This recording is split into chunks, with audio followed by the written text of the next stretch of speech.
services.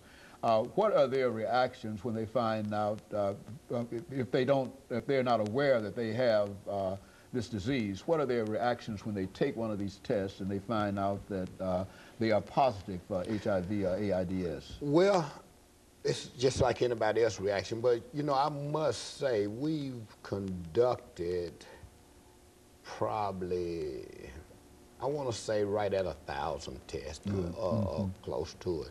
And we've only had maybe 2 or 3 positives.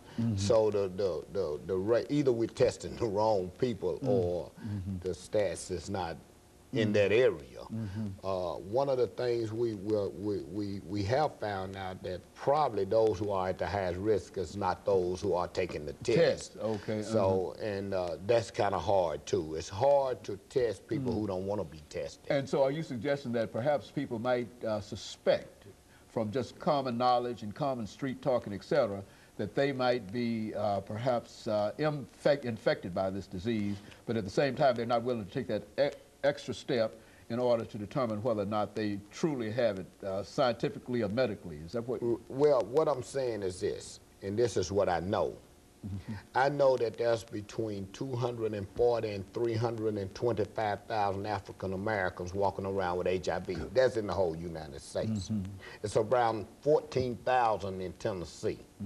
Now, what I do know is that 1/3 of those people that has HIV don't know that they have it. And my job is to identify those people in the Davidson County or Middle Tennessee region who has HIV and don't know it, and that's how we're doing that.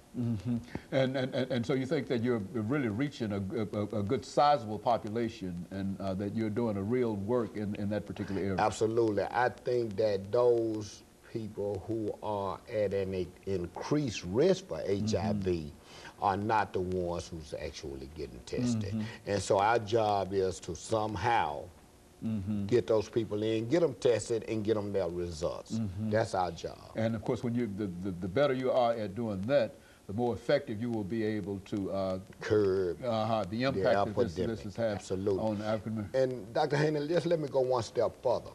You know, as from previous shows, I am a person living with full-blown AIDS, and now having HIV is not like having HIV in 1982 or 1992 when they first discovered. Medical advances has gotten this disease almost to a chronic illness, but people in their mind from previously reported stuff about HIV still think that this is, once someone tell you you got HIV, it's a death sentence. It is no longer a death sentence. It's almost a chronic illness, not like diabetes or any of the other chronic illnesses. It's well managed. People are living longer and longer with HIV. And so what we need to do really is to provide more resources so that individuals can have access to the kind of medicine that you need.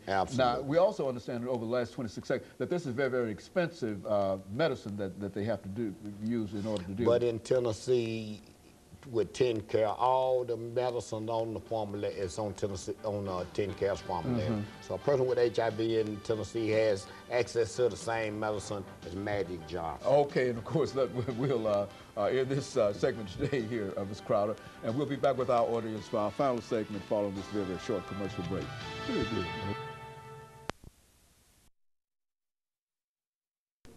We're talking to Mr.